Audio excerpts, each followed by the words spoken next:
Good evening and welcome to New York Theater Barn's Choreography Lab, live from Broadway Dance Center. I'm Joe Barros and I'm the artistic director. And I'm Avi Amon, the creator and director of the Choreography Lab. Tonight we are kicking off our 8th season of the Choreography Lab. And tonight's broadcast will also be simulcast to Broadway On Demand. That's right, and this event is just one of many hybrid and virtual events we presented since the start of the pandemic. For the past year, we've had the privilege of presenting 88 new musicals, lifted up the work of over 164 writers, and made space for over 500 artists. We've connected thousands of artists and audiences from all over the world, and our live virtual programming was recognized by the National Alliance for Musical Theater's Innovation and Exploration Fund. This past year has given us time to reflect on the stories that need to be seen and who those stories serve. With intention, culture-shifting stories that lift up marginalized communities and artists are our priority.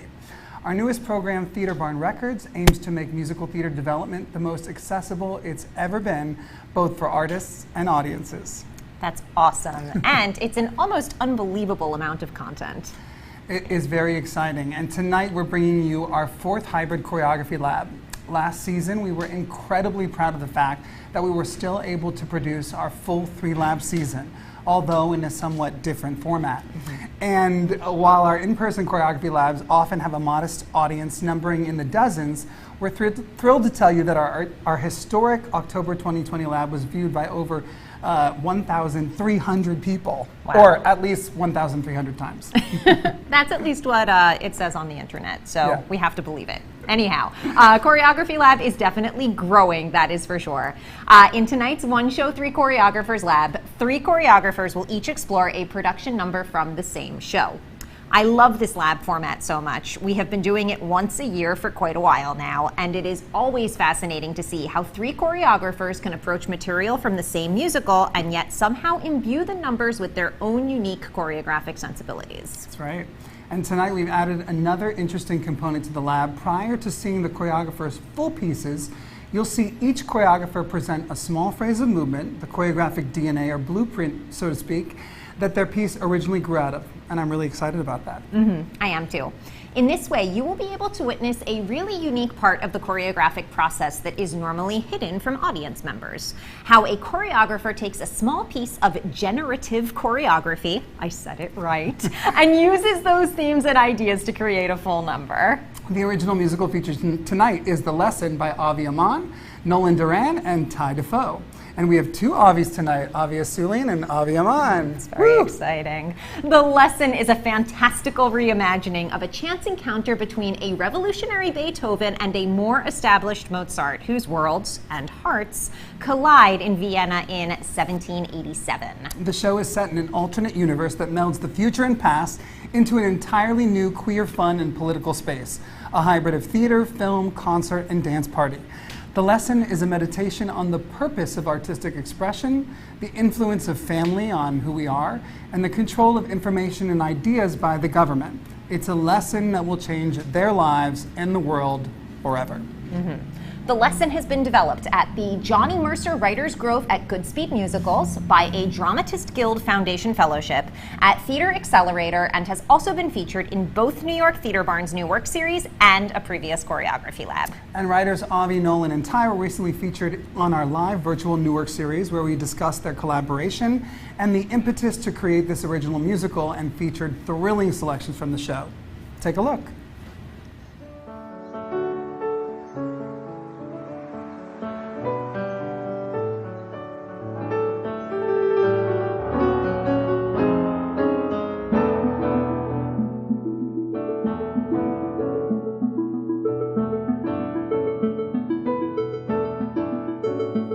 There's a wall that's growing from the sins of our parents, looking up, not knowing what is ours to inherit. It started with me and Avi. We sort of started working on music. Yeah, and we came across this vague entry in some journal that there was a possible lesson that Mozart gave to Beethoven in 1787, and we were like, interesting. It's just like, let's just write some tunes and see what happens. And soon enough, we had this kind of collection of songs. And then we're like, oh, there's actually a story here. And then we sort of came to Ty. We were like, we need somebody to actually help us tell the story because we can't. There's no way we can do this by ourselves. And you enter this world of Beethoven and Mozart and BJ, Bishop Joseph, and I guess you quickly learn that there's a socioeconomic divide in the show between the high court and the low court. And Motherfucker's a song that also sings about irreverent attitudes towards a type of hierarchy who dictate what art should be.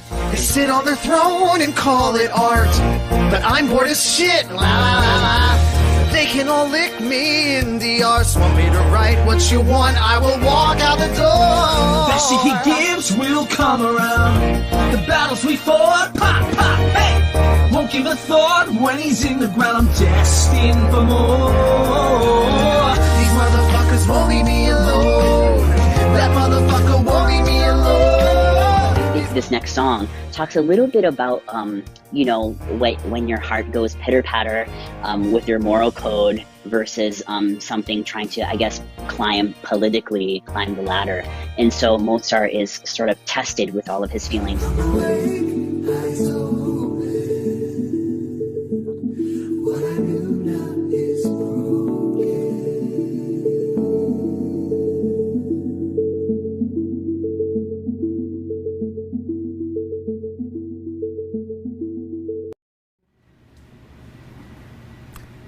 Wow, that was just great.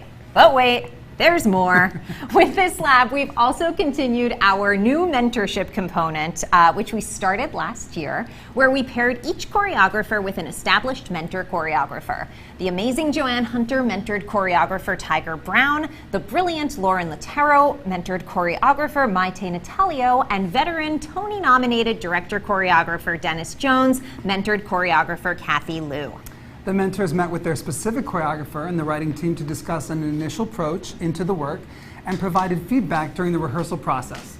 New York Theater Barn is thrilled to present this educational opportunity during these unprecedented times and with such prolific mentors. And speaking of unprecedented times, we also have a few health and safety details we'd like to share with you about this innovative hybrid style event.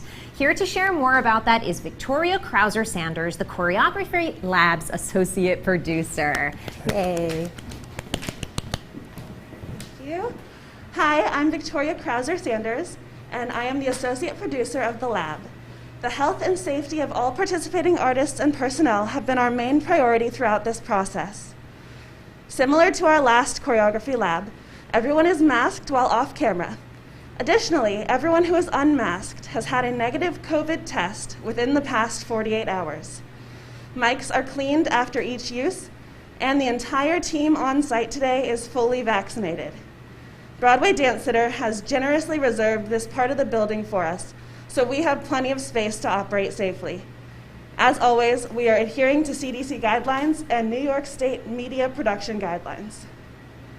While our events usually feature musical theater performers both singing and dancing, tonight our performers will dance to pre-recorded tracks. We look forward to creating with you in person very soon. Yay! Thank you, Victoria, for sharing all of that important information and for helping to stage manage tonight's broadcast. Finally, we want to thank Broadway Dance Center and Full Out Creative for making this event possible. None of this would have been possible without their support. Full Out Creative has been an incredible partner in this process, and we look forward to continuing to work together to lift up artists, incubate original musicals, and create live theater. So thank you, Kyle and Sandy. Before we begin tonight's presentation, we wanted to take a moment to remember the life of an extraordinary writer and friend of New York Theater Barn, Mayte Amon.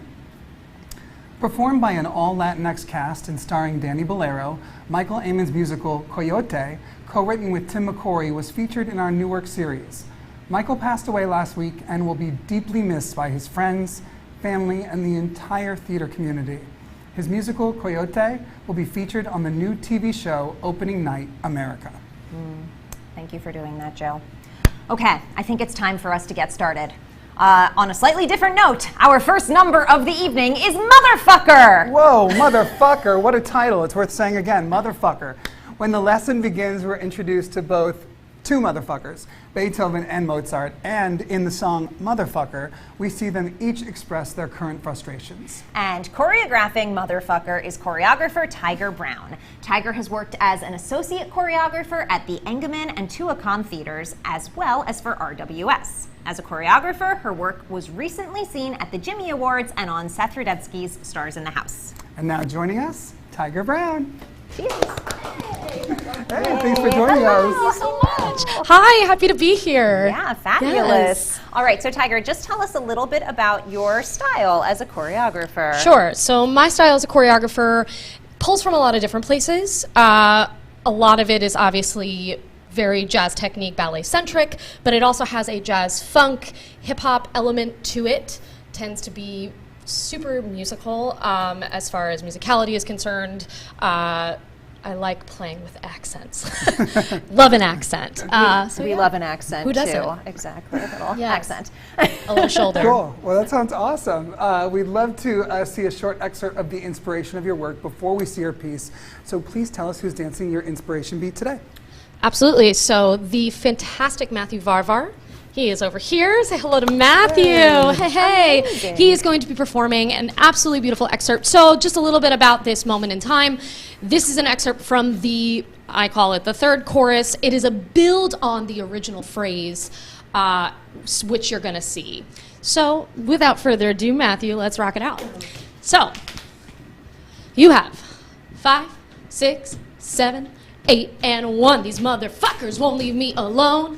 And boom, that motherfucker won't leave me alone.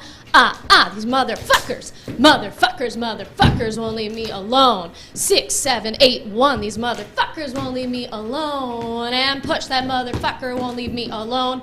And if my words offend, well, I don't have another motherfucker. Yes, that is it.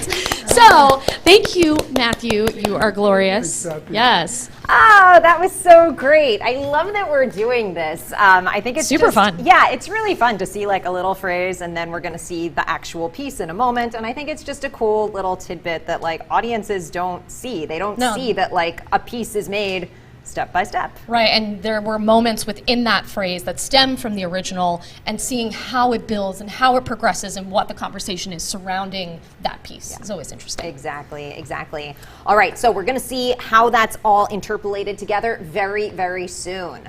And you got to work with JoAnn Hunter. So she is a did. celebrated Broadway choreographer of School of Rock, Disaster, and the Broadway revival of On a Clear Day You Can See Forever, and the upcoming Barry Manilow musical, Harmony.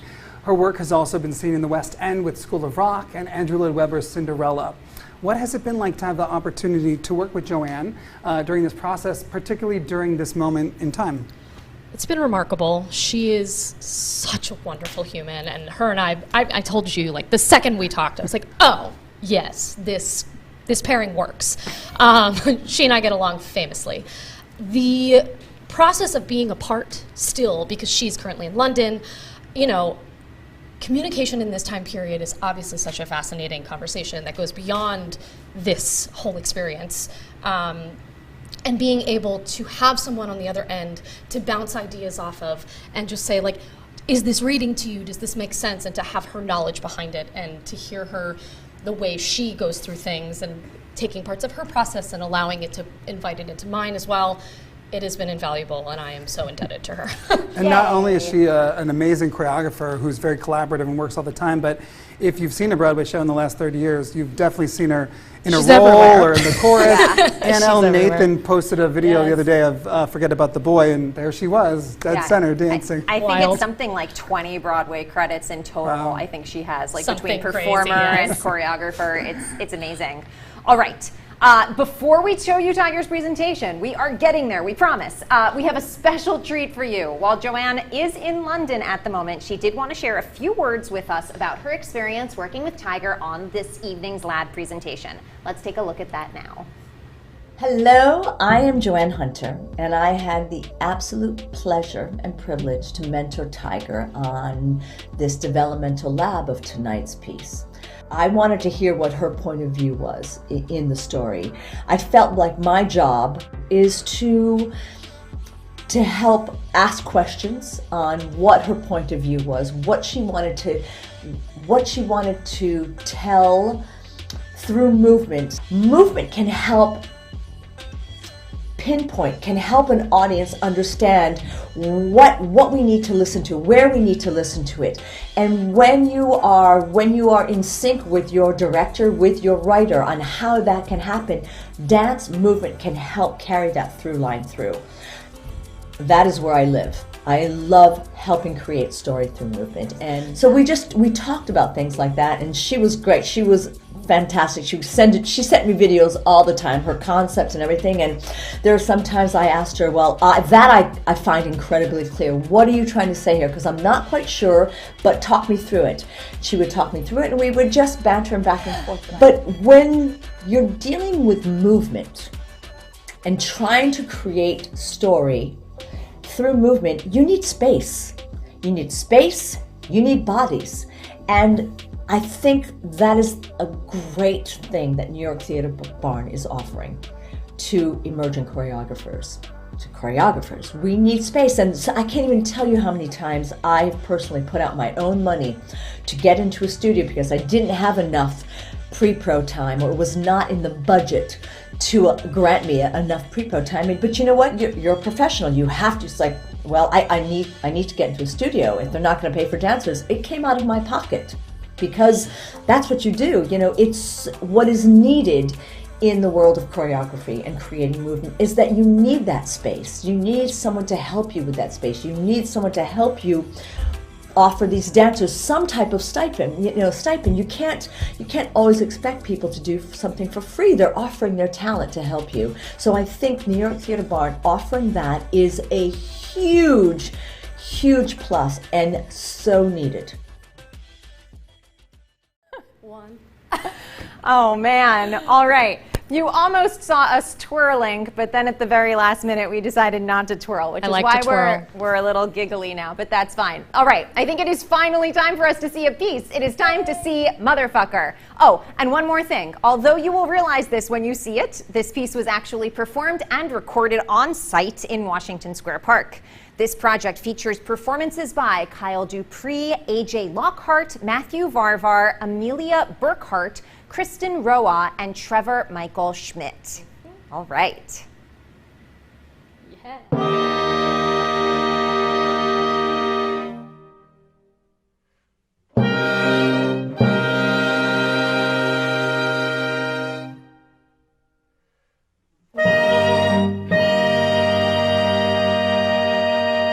These motherfuckers won't leave me alone. That motherfucker won't leave me alone. Those motherfuckers, these motherfuckers won't leave me alone. They tell me to write a masterpiece as soon as I start, knock, knock. But the marks that they give won't pay the least. You're over a barrel, in peril, and selling your soul. 18 years old, Pa calls the shots. I open my mouth, stop. Trapped in a cage and feeling caught, he's on patrol. These motherfuckers won't leave me alone. That motherfucker won't leave me alone. Those motherfuckers, these motherfuckers won't leave me alone. They sit on their throne and call it art, but I'm bored as shit, la la la la. They can all lick me in the arse. Want me to write what you want, I will walk out the door. That shit he gives will come around. The battles we fought, pop, hey. Won't give a thought when he's in the ground. I'm destined for more. These motherfuckers won't leave me alone. That motherfucker won't leave me alone. These motherfuckers won't leave me alone. These motherfuckers won't leave me alone. That motherfucker won't leave me alone. If my words offend, well, I don't have another. Motherfucker won't leave me alone.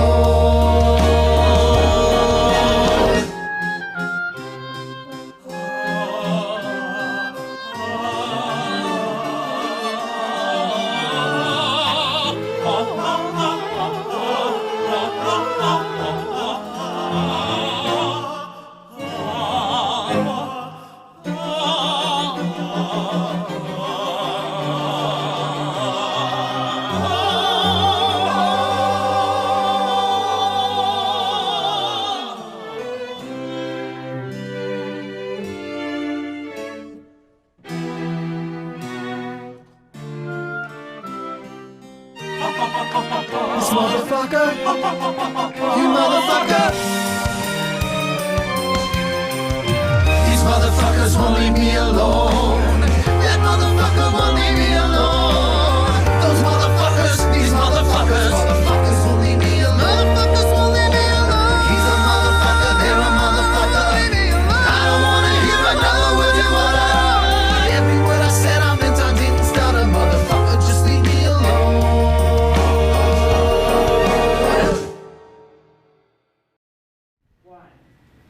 Wow, Tiger, that was awesome. Congratulations. Thank you on so the much. piece. I You're really, amazing. oh, thanks. I think it's just really ferocious and action-packed, so it's great. It lends itself nicely to your Yes, name. it does. So just a few questions for you. For a number like this, with a very specific word featured so prominently, did you feel inspired to lean into or respond to the gestural connotations? Sure. Yeah. I did. I think it's, you know, it is a favorite curse word of mine. I think it is something that you can't avoid. You know, no matter what you do, like it's there. It's very apparent and very brash. Yeah. So I took it in such a way that I wanted to heighten and elevate the feeling of what that is, so to speak. I love that. We should all. But that's where it kind of, so I fed into different parts of the connotation of the word, not the literal middle finger, because I felt that felt too literal, but there were other parts where I was like, oh, you know what? I could play on this and make it feel like you're at a ball from in the 1700s. It could be a court dance if you wanted it to be. So that was where I went with that. I love that. That's awesome. And then just one more thing. Are there any specific moments in the piece that were shaped or altered by your conversations with JoAnn? 100%. Two that stick out to me immediately is anything that had to do with the two men, the male leads. There were times where they were starting to blend into the ensemble, and her and I had a conversation. She's like, you know, I think there's something different that we could do here to really make it pop. And I was like, I completely agree with you. And it was all about that simplification. Just bring it down, keep it nice and easy breezy. What is it that you were trying to get across? What is the story that you need to tell? What in that moment is going to make the most sense within the conversation of the movement? And then the other was in the ballet, which was a similar moment, but it is, you see BJ and Mozart together, and it is a very heightened electric moment, and that moment was definitely, I wanted it to be a juxtaposition between the ballet aspect of that feeling of the music and how it changes. I wanted theirs to be more hip-hop centric, a little bit more sharper, so you're seeing maybe he's not really as into it as we think he is. Okay. And I wanted to see the fight, the struggle a bit more. Cool. That's great. That is all awesome. So, thank you so much, Tiger, for your spectacular work. Wonderful, wonderful. We will have a chance to chat with Tiger one more time this evening when all of the choreographers join me to discuss their choreographic process. We'll be moving on to our second choreographer shortly, but first we're going to learn a little bit more about how you can support New York Theater Barn from our Associate Artistic Director, Jen Sandler. Hey. All right. Thank you. Hi everyone, I'm Jen Sandler and I'm the Associate Artistic Director of New York Theater Barn and one of the producers of tonight's lab. Over the past year and a half, I've had the opportunity to work with some of the most amazing writers and creatives, and I pinch myself about it every day. The stories they are trying to tell are inspiring and needed, and it makes my job the easiest. The pandemic happened and I knew we had to bring our programming online right away. And here we are 15 months later. Absurd, absurd, absurd. Musical theater development is more alive than ever. Funded in part by a generous gift from the Amber Foundation, the Choreography Lab was created to elevate and expand the use of dance and musical theater. The lab is also the only curated choreography platform we know of where choreographers and writers collaborate to develop movement for new musicals during incubation. We are grateful for our gift from the Amber Foundation, but it will only fund part of our lab as we continue to grow. It takes an incredible amount of work to make tonight's show happen, and in order to continue to lift up artists and original musicals, we really need your help. Please join our generous donors by making your gift tonight on our website at nytheaterbarn.org/give. And as you may know from watching our new work series, making a gift tonight is also easy and fun. Tonight you can quickly donate by text at any point during the presentation, or even when it's over. The number to give is 631-710-NYTB. That is 631-710-6982. Again, 631-710-NYTB. New York Theater Barn is a 501c3 nonprofit organization, and your gift tonight is tax deductible. Thank you for supporting live theater, and enjoy the show. Awesome. Thank you so much, Jen, for that and for everything you've done for the lab tonight. Now we're going to move on to the second number of the evening, When I Meet Mozart. All right. When I Meet Mozart takes place shortly after Motherfucker. In this number, Beethoven dreams about meeting his hero Mozart and plans his escape from his overbearing father. And choreographing this piece for us tonight is choreographer Kathy Liu. Kathy premiered her first full-length choreographic work, A Room Full of Practical Ideas, while pursuing her BFA in the Ailey Fordham program.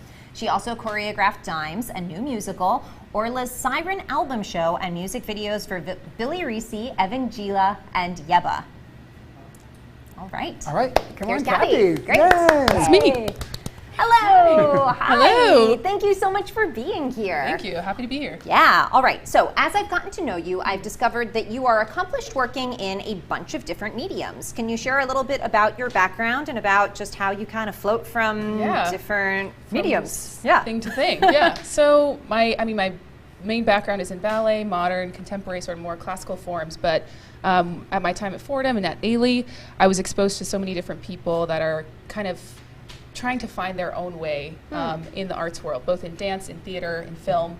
And that kind of community really helped me find, maybe theater is something I'm interested in. Maybe concert dance is something I'm interested in. Also dancing on film. So it just kind of was an incubator for me to explore all these different mediums. And it's hard to say what is my favorite, and I still haven't decided, but I hope to continue working with everyone who wants to work with me. No, I mean, I think that's what we all want, right? It's like, hey, let's all keep working.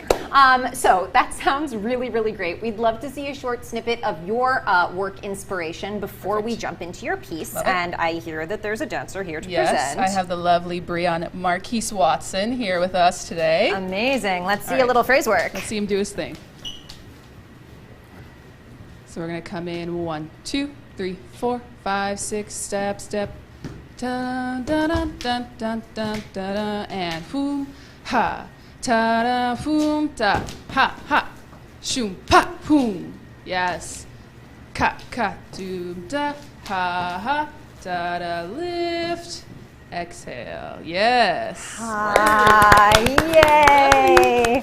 Oh, gorgeous. Yes, that's so beautiful. Thank you so much for being here. Oh, that was really great. I look forward to seeing how that work is going to get interpolated into When I Meet Mozart.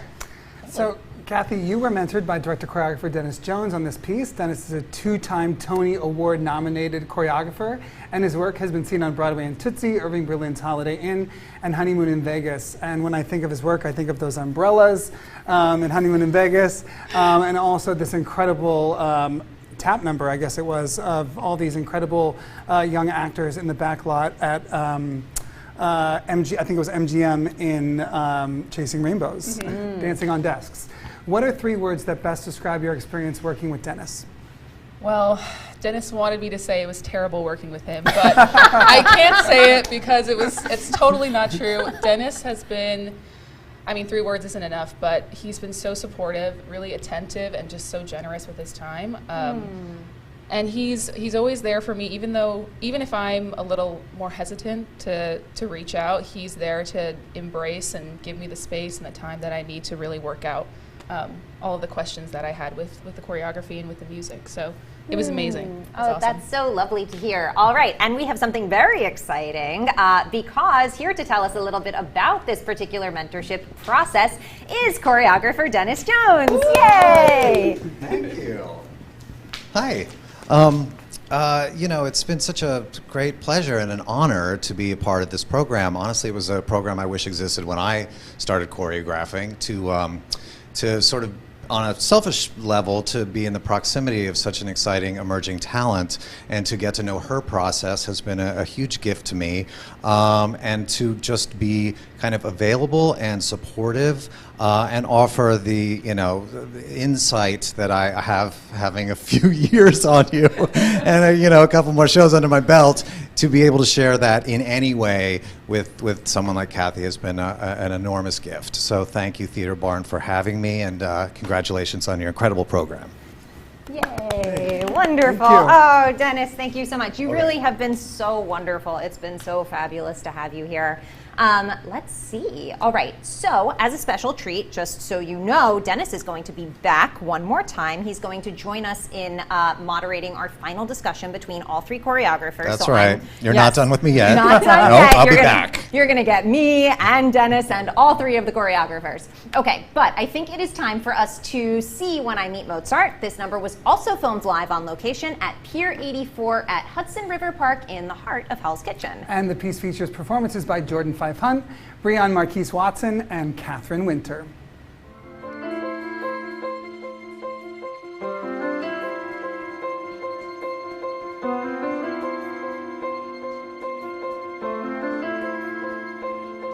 They say to make it in life you must follow the rules. Always do what you're told, never breaking the mold. It's the age of enlightenment, the world's gone mad. Do I follow blindly or live as I choose?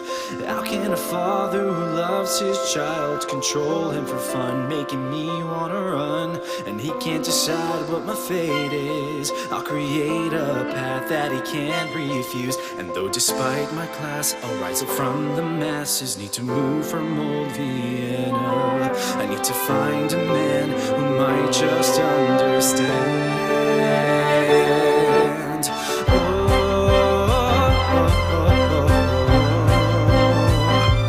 What if I meet Mozart? What if I could have just a moment with him?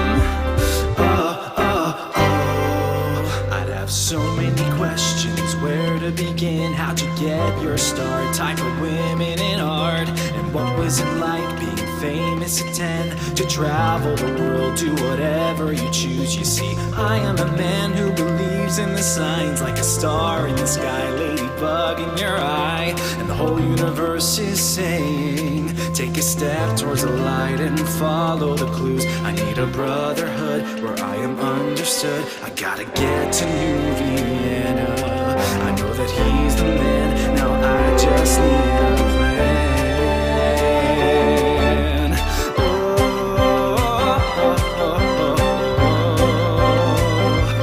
What if I meet Mozart? What if I could have just a moment with him?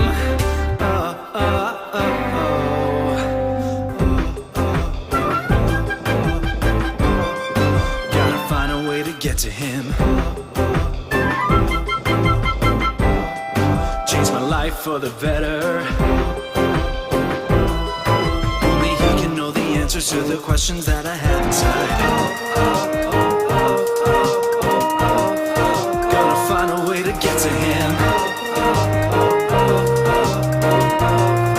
Yeah, my life will be better.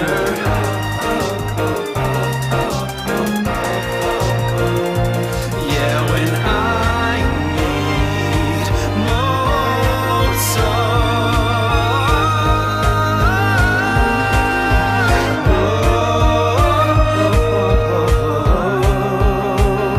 Yeah, when I meet Mozart.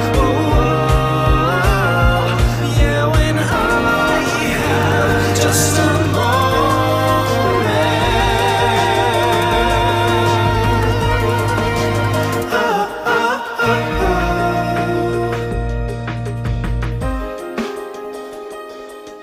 with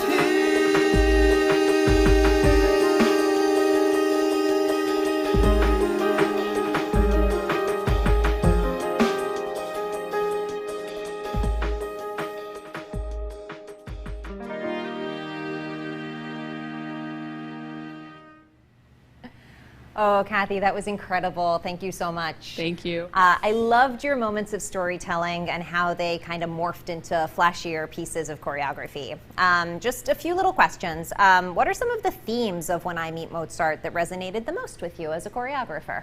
Yeah, so a lot of the piece, as I first heard it, I remember I heard it on the subway as I was taking the N train somewhere, and it was coming. It was a train that was coming out of a tunnel, and I was like, "This is exactly how I feel this song coming out." So, it was really just the hopefulness and a little bit of naivety that I was like, I have to go on board with this excitement. So, it kind of, for me, mirrors how this whole year has been. It starts with like this kind of dark frustration, this impossibility of circumstance, and then as the music builds, as the melody builds, and the beat builds, it's just like all this hope and praying that things are going to work out and be okay at the end of it. And I feel like it's a pretty good metaphor.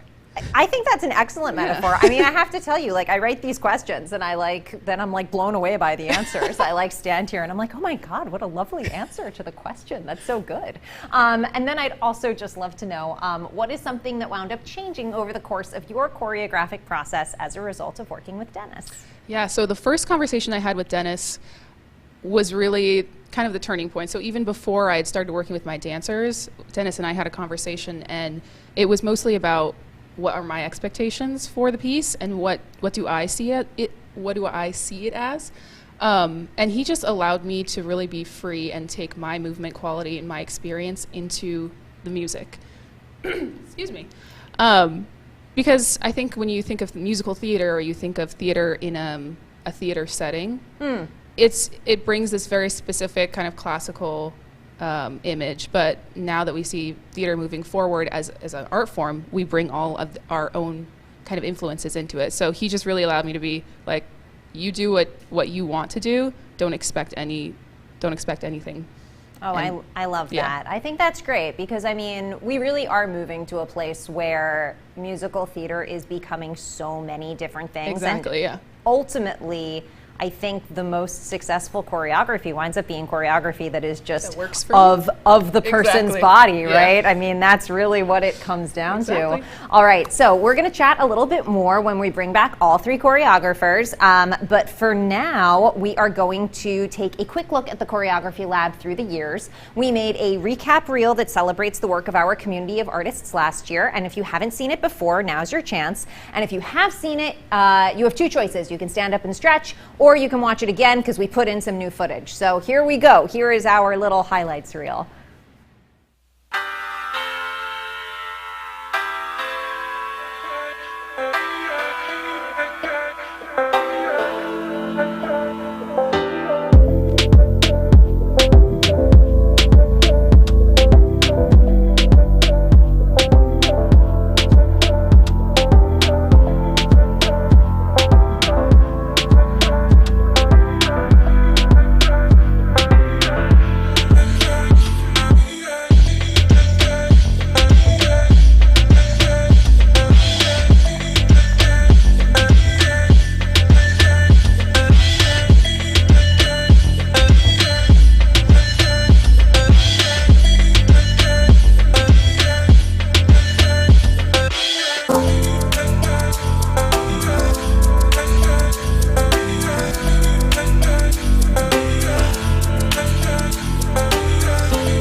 Well, I'm so excited about that reel and that we were able to update it with some footage from our last Choreography Lab where we presented two new musicals, Sueños and I Don't Want to Talk About It.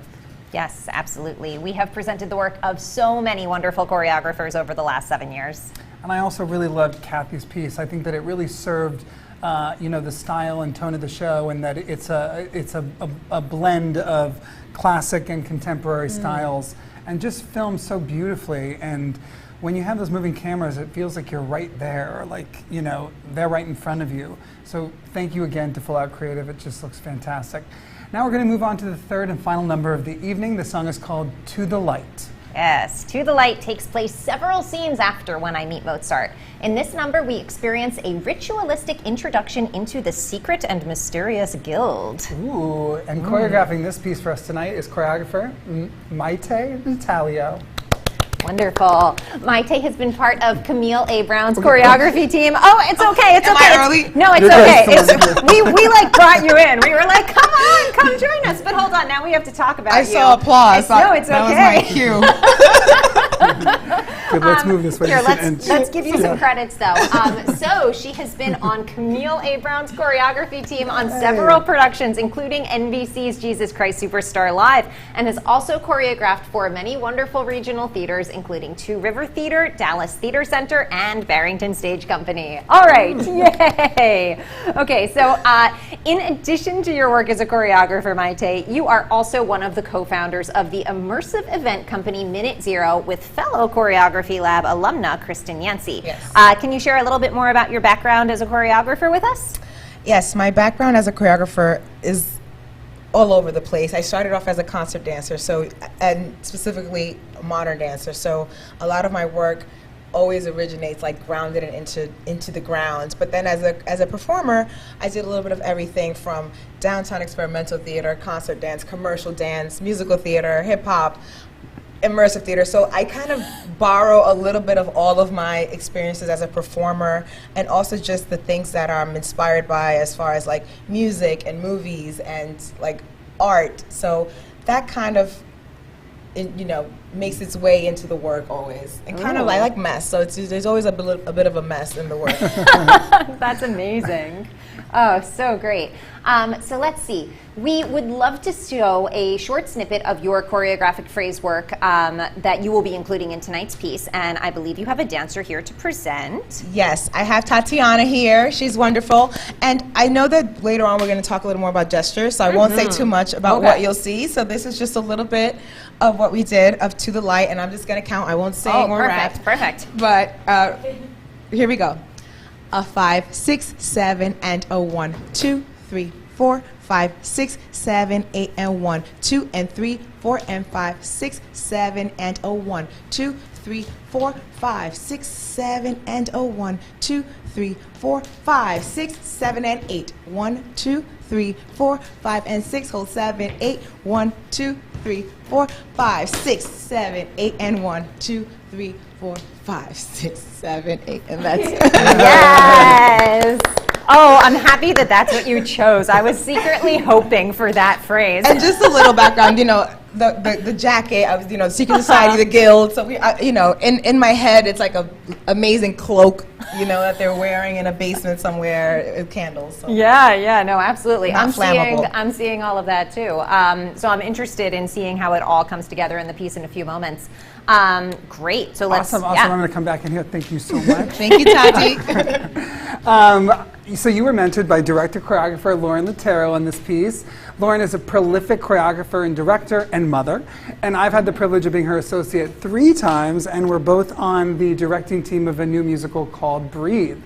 Lorin is currently, this is ridiculous, by the way, so get ready for this. She's busy. Always, and like does it flawlessly and with a glass of wine in her hand. Lorin Latarro is currently choreographing Broadway's Mrs. Doubtfire, Almost Famous, The Public's The Visitor, and the Broadway-bound The Outsiders, Tommy, and Like Water for Chocolate. I see that list, and I'm like, how are you choreographing all those things at the same time? Is that it? I mean, well, that's a life in the theater and a career in the theater is like. Lorin also choreographed Broadway and London's Waitress and La Traviata at the Met Opera. So share with us a little bit about what it was like working with Lorin during this process. So I've worked with Lorin many times. So she choreographed the show Queen of the Night that I was in. So I've known Lorin, and she's brought me into several pre-productions, and I've also performed a piece for her. So I actually know her process very well.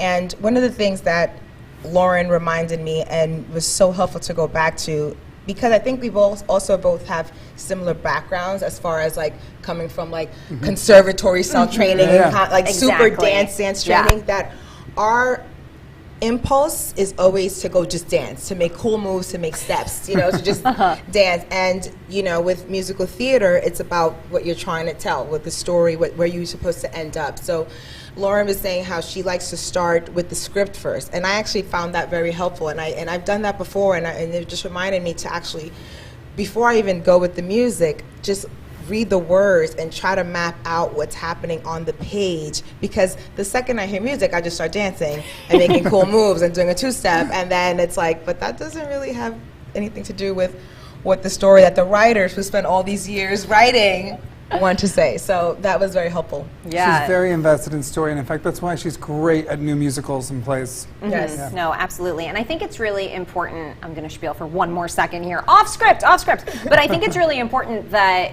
as choreographers, like, we go back and we investigate the places where sometimes our impulses like aren't necessarily right. Like, some people are like really great at story, and maybe their first thing is to dig into the script. And sometimes those people need to like do the opposite. They need to just put the song on and dance and like let the movement go. And then like you need to maybe do the opposite, right? Because your impulse comes from the other side. But I think it's so great to like weigh those two sides of the coin. Absolutely. I'm very comfortable in the abstract. So sometimes, because of concert dance, I'm very comfortable with things not making sense and letting the audience figure it out. So I think that it's important for me to actually invest in the script. Yeah, amazing. Awesome. All right, so before we show you Mayte's presentation of To the Light, we have another fun video for you. Lorin wasn't able to be here this evening, but she did have some thoughts she wanted to share about her experience working on this project with Mayte. Let's cut to that now.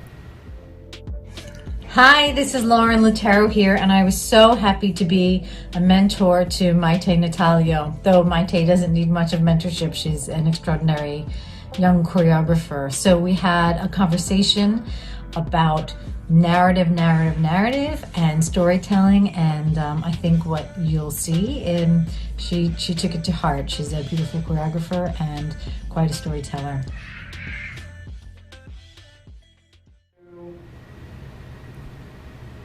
Aw, Lorin is the best. All right, I think it is time to see To the Light. Because this number called for an interior location, we did make the decision to film it in studio right here at Broadway Dance Center. That's right, and the piece features performances by Tatiana Barber, Yemen Brown, Timothy Edwards, Lee Habilla, Oliver Metis, Mary Page Nance, and Ricardo Zayas.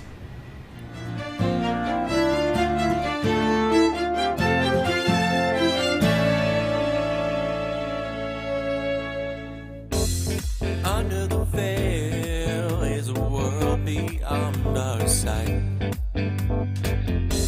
We journey to find the secret answers. We are keepers of the light. Everyone's made a choice. Lift your voice up to the sky. 'Cause today is the day our young brother will rise. Raise him up, raise him up. Time to celebrate. Raise him up, raise him up. He'll illuminate. And I will bow right here and now. Gonna serve the guilt for life. Will you fight for what's right? Seek the light. Seek the I will find it. I'll protect our secrets and the life we hold so dear. Charity, brotherhood, and relief from those who cause us fear. I seek he who is, he who was and will always be. What inspires you? What inspires you? It's the light ablaze in me. Raise 'em up, raise 'em up. Time to celebrate. Raise 'em up, raise 'em up. Let's illuminate. And we will bow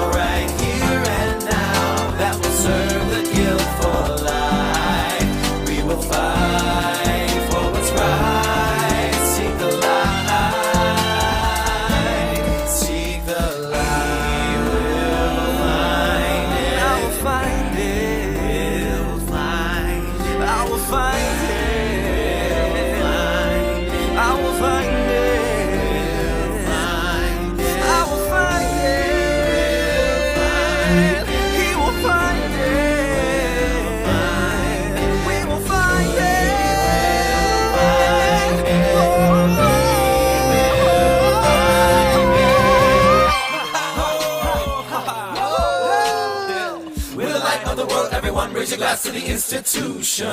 To the light, to the guild, to our brothers who have led our revolution. To the light, to the light, to the light, to the light, to the light, to the light, to the light, to the light, to the light, to the light, to the light. Time to celebrate. Raise 'em up, raise 'em up. We'll illuminate. And we will bow right here and now that we serve the guild for life. We will fight for what's right, seek the light. We will fight for what's right, seek the light. We will fight for what's right, seek the light. I will find it.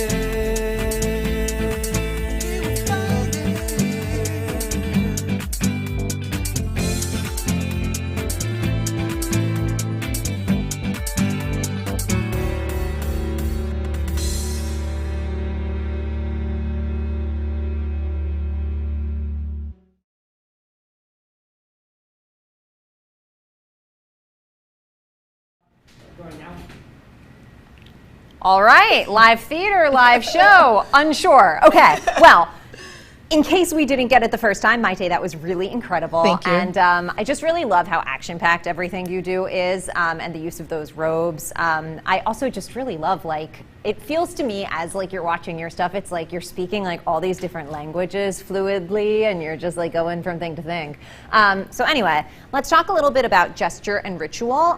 There was so much of that in the piece. How much of it did you feel was built into the script, and how much of the gestural ritual did you like make for the Guild on your own? So in the script, it says that Beethoven and Mozart walk in on the middle of a Guild ritual. There's candles. They don't say physically what they're doing. So I asked the dancers, I said, each of you has to give me one initiation into a secret society, like one gesture that's an initiation. There was shaving head, shaving your head bald, like a spitting into a handshake, drinking blood. There was another knife situation. So I took all those gestures and then we made them dance. So for example, one was like eating an organ, so there was a gesture. so then that gesture, you know, the script is like takes place in the future, in the past, and there's robots. I was like, we can go crazy.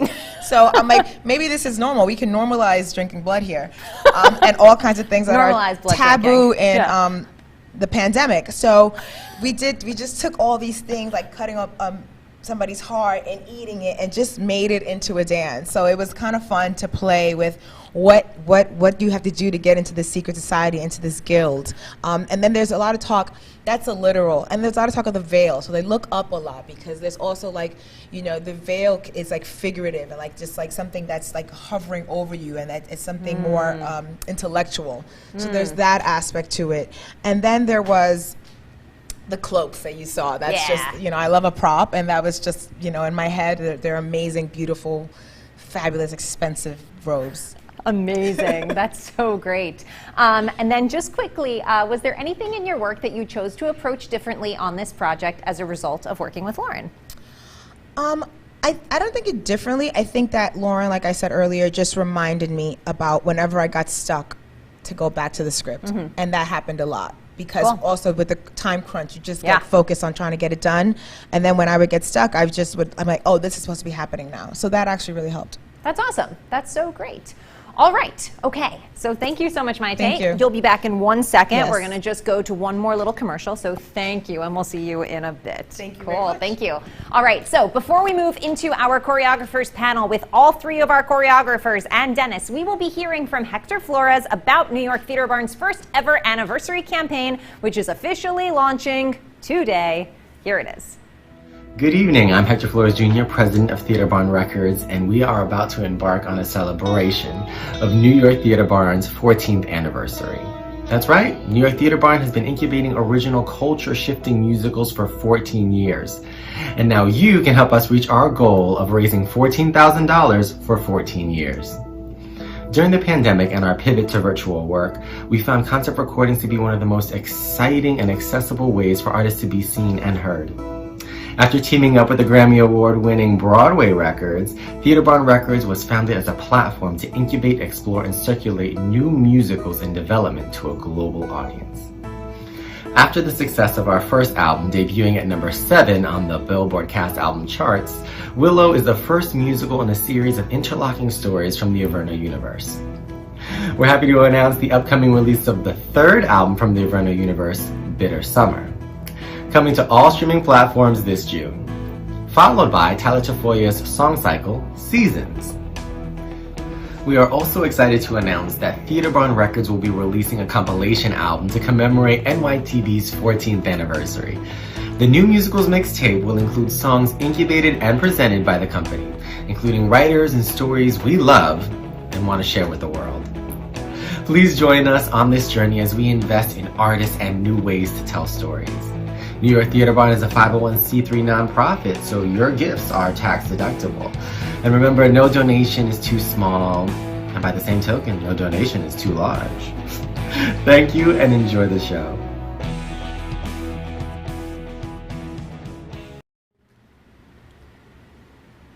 All right, so we are now in a different look. We have all our choreographers, we have Denis. So we are going to chat with everybody about the development process and this experience. So hello again, Mayte, Kathy, Tiger, and Denis. Yay, wonderful. All right, perfect. So we have our first question. I really love The Lesson as a show because it is an amazing fusion of musical influences. I think appropriately you all utilized choreographic vocabulary that has a whole fusion of influences in it. Maybe just one by one, if you want to tell us a little bit about some more of like different influences, like stylistic influences you specifically chose to incorporate into this piece. Yeah. Stylistically, I think that what I kept going into, because again, the whole grotto thing was I kept digging into like the earth, like down and grounded and heavy movement. And I think that style for me is just more contemporary as opposed to like musical theater that's a little bit more up. So I think that I really stylistically, this felt like more of a contemporary piece to me. Absolutely. For my piece, I would say definitely pulled from ballet styles, and because the piece is so up, very opposite of Mayte's, it felt very like pulled up, and you know how ballet is always, you know, up and about. And then there was a couple moments there in the piece where it comes into some classical instrumentation, and that kind of just automatically leans itself to that for me personally. Mine was kind of a blend of the two, actually, and which is so fascinating. There were so many elements of that grounded nature and feeling more contemporary, more hip-hop centric, and then cut to a full ballet in the middle of the whole thing. So I got to use both of those types of works together. Cool, that's awesome. Yes. Great, let's make sure the mic gets to Denis. So he doesn't have a lav, it's okay. Damn it. Hey, actually, having seen all of your beautiful work, I feel like I have an answer to this question already. But did you feel like in creating this piece that it was something that was in your wheelhouse, or was it more of a stretch? I think it was in my wheelhouse. To me, the stretch was over editing or like over choreographing. That's always like the challenge for me, especially when you have 6 hours to get something done. It's like I have to be a little bit more direct and clear with my vision, and I can't like jump around too much. And I think I might have over choreographed this a little bit anyway, but that's, you know, we live and we learn. Very true. I think for me, the process itself was a little bit of a stretch because I'm not used to doing things on such a time crunch. So in that sense, it was a stretch, but stylistically with the movement, I feel like it was very much in my wheelhouse, and the way that it translated into the lyrics and the melody of the piece, very much in my wheelhouse, yeah. I think mine was very much in my wheelhouse. It definitely, this song lended itself to my work pretty well.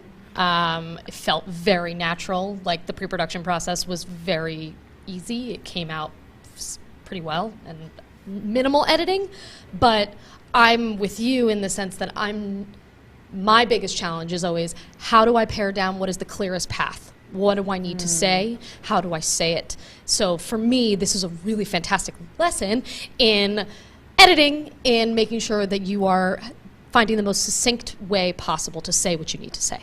Ooh, amazing. So hold on, you're gonna hold the mic and then I'm gonna send it back down. We're gonna have like micography. It's gonna be great. She's right, ready. exactly, we're thinking. All right, so another question, what do you feel like your work is in conversation with? This is a question that I love thinking about lately because I think it's just great to like think about like where we are in the world, like individually as choreographers, like as Avi, as Tiger, as Denis, as anybody. So are there other shows or other choreographers or even other pieces of like art, other pieces of cinema or film that you feel like maybe gave you some inspiration into what you presented today? 100%. The first thing when I listened to it, saw the breakdown was Bridgerton, but also, but like not. The other thing that I saw was Amadeus. I love that play. I love that film. The stylistic nature of it to me was like, I want to play with this heightened place. And I kind of talked about that before. And then immediately when I heard it, I said, oh, it feels very Hamilton-centric. It also feels very Rent-like. At least my piece did.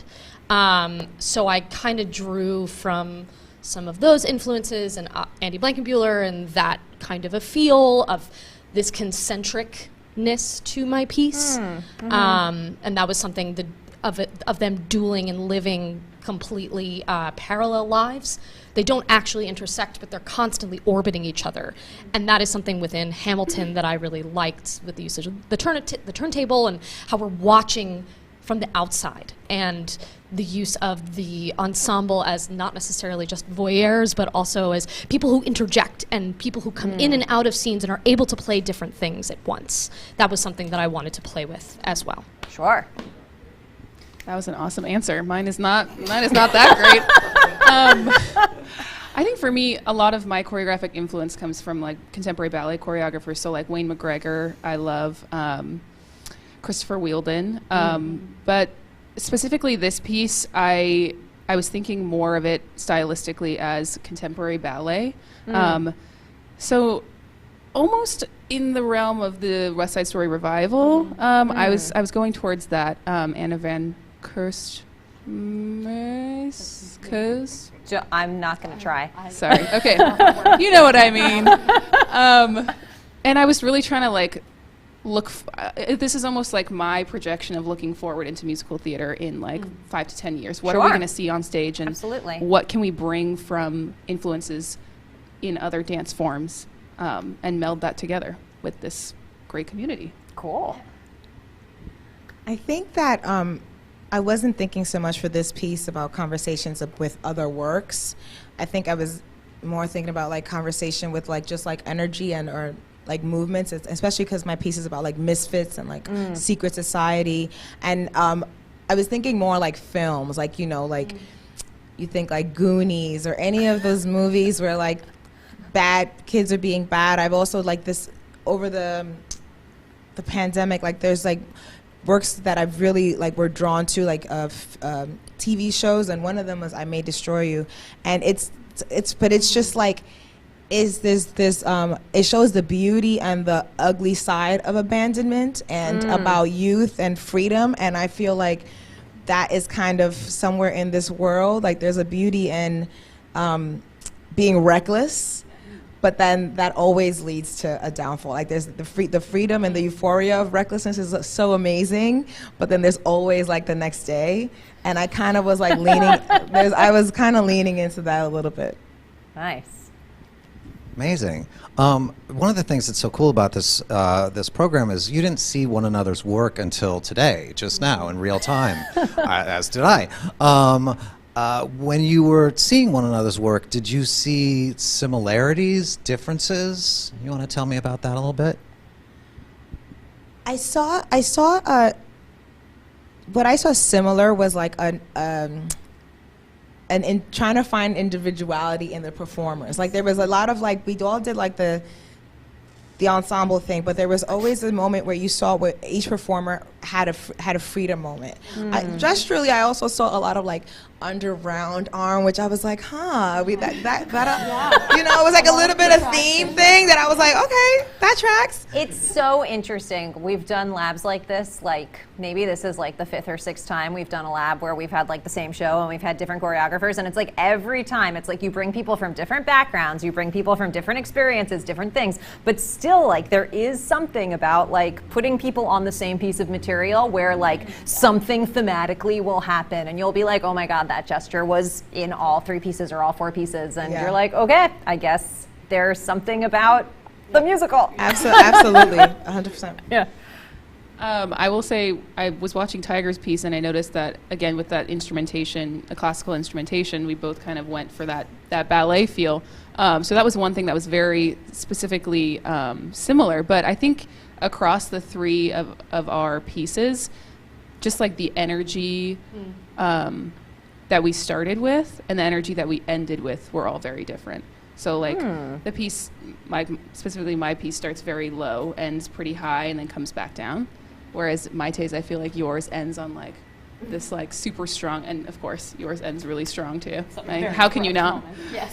So yeah, just kind of like that dynamic energy, but it's very different between the 3 of us for sure. I think one of the things that you and I were talking about, one specific gesture of the openness and the jump, I literally edited it out of my piece the day of. And there were even moments of yours where there was this openness, and I think these characters want to share so much. And I think that underbelly really reads across all 3. Of wanting connection, of wanting someone to understand them, and being able to legitimately either open their heart or close that space off where you're trying to hide from that. And I think, I know, like, moving. I love that little rolling moment. Yeah, I know, choreography. But we all had that across the board, and it was really interesting to see that, and 3 completely different sounding pieces too. Yeah, super. Oh, you stay. You hold I it. stay. No, it's okay. You should read. No, it's totally fine. I know. Spoiler alert. We're teleprompting here. If you didn't figure that out by now. Okay. Last thing. I think it's wonderful that all of us are continuing to like learn and grow and use this process as a learning tool. So I'd love to hear just one thing that you either learned about yourself or either about yourself or about your process during this project. It wasn't as much I learned something new, but it was something that I solidified in the process. I am very much about improvisation when I choreograph. I like to do a couple different improvs to kind of get myself into the groove of something and see where it's landing in my body and what I immediately, like, what's my first thought, right? So for me, that is something, but I have to limit myself, is what I've realized. 3 takes, that's all you get. You get 3 improvs, you look at those 3 improvs and you say, what's coming across every time? What is something that you're trying to say in all 3 of these? What are pieces that repeat? So, and then from there, being able to craft the phrase from what I've created in those improvisations and making sure that it's tangible, readable, and still telling the story in the best possible way. I think for me, I learned that maybe I do work better under pressure. I'm usually, again, I'm not usually under so much pressure to create, and I think the time crunch for me really made me think a lot more efficiently about what I'm trying to do, kind of in the same way you're saying you have 3 takes, you have to do it in these 3 takes. I learned that sometimes the best things come first, and if you run with that, and especially if you have 6 hours to create a piece, you really have to run with that first impression that you get, and generally it's the best. Yeah. I think what was solidified for me was that I have to make a huge mess at first, and then I have to just throw everything out and see the mess. And it's a little scary for dancers and for myself, because they're like, what's happening? But then then I can go, like I did the first day, like I pretty much scratched almost everything we did the first day, and like the second day in like 3 hours, like, all right, now I got it.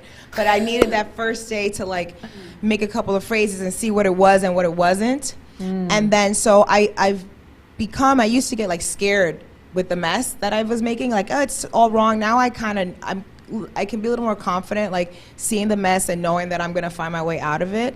Whereas before, I used to be like, this is gonna be terrible. So, I mean, it still might be one day, but right now I'm comfortable in the mess. No, I love that. I think that's wonderful. Well, thank you to all of you. Thank you, Dennis. Yes. This was just so wonderful. So I think we're going to say goodbye to you all, and I'm going to just bring Jo back in. So thank you all. And I guess, should we stay in front of our We'll chairs? go right in front of the chairs. You guys can just head right out. Oh, Thank great. you so much. Bye. Thank you. Great. Okay. So it was really fabulous and wonderful. And that's our show. That was really great. Yes. Well, that's our show for tonight. Hello to all of our friends who've been a part of the developmental journey of the lesson, including the vocalists on tonight's tracks, Milo Alosi, Bradley Dean, and Heath Saunders. And hello and thank you to writers Avi Amon, Ty Defoe, and Nolan Doran. You know, it's just been really exciting that we've been able to do this during this time, and we have to, again, thank the amazing people who've helped us out. And because it's been so great that we've been able to create new work that will have a direct impact on the future of musical theater choreography. So once again, we're thankful to Broadway Dance Center and Full Out Creative for providing us with this collaboration and opportunity. Yes, 100%. I am so grateful to be embarking on this 8th season of Choreography Lab programming, and I really couldn't be more excited for what's in store. And I'm thankful to be working with New York Theater Barn in general, because I think all of us at the organization have really taken this time to pivot really successfully, even though it's been hard. Yeah, it's been a lot of work, but it's been a really, really exciting adventure, and thank you to you for everything you've contributed to the lab and beyond. It's been really great. Thank you, Jo, and thank you. Okay, we could thank each other all day. It's fine. We won't have like a thanking party. Anyway, Choreography Lab will resume in the fall of 2021 with 2 more labs, our annual Open Lab and our annual New Works Lab. And we'll be sharing more about our plans for the rest of season 8 as it develops. Okay, that is our show for tonight. That is, and again, I want to thank Jen Sandler and our amazing Victoria for just their amazing work and for being here tonight with us. Victoria Krauser Sanders. Join us again tomorrow, May 20th at 7 p.m. for a concert of new work written by members of Tony Award-winning writer William Finn's virtual masterclass in lyric writing. Inspired by his love of teaching and a desire to motivate emerging writers to continue to hone their craft during the pandemic, William Finn met with writers every Sunday afternoon for 2 consecutive 10-week sessions, creating communities in which the writers could share and receive feedback on their work. So incredible. Maestra, an organization that provides support, visibility, and community for the women who make the music in the musical theater industry, gave Bill the opportunity to identify and invite female identifying lyricists and composers into the room. So be sure to check that out tomorrow night at 7 and next Thursday at 7 as well. Thursday as in tomorrow, and next Thursday as well. We also have a brand new exciting New Work series next Wednesday, May 26th at 7 p.m. Eastern Time, where we'll be presenting the new musicals The Bridge by Peter Hodgson and Kathleen Rinn, and The Loophole by Richard Rogers Award winners Jay Adana and Zaniba Now. And if you like the work that you saw tonight and you're excited and inspired to invest in artists, please consider making a donation to New York Theater Barn tonight. Soon we have to get like and for $100 you get this tote bag. Yeah, and that'd be for fantastic. I feel like we're starting to get the tote bag PBS style. Anyway, thank you so much for tuning in tonight, and thank you for supporting live theater. Good night from all of us here at Broadway Dance Center, and we're back in our masks. Yeah. Good night.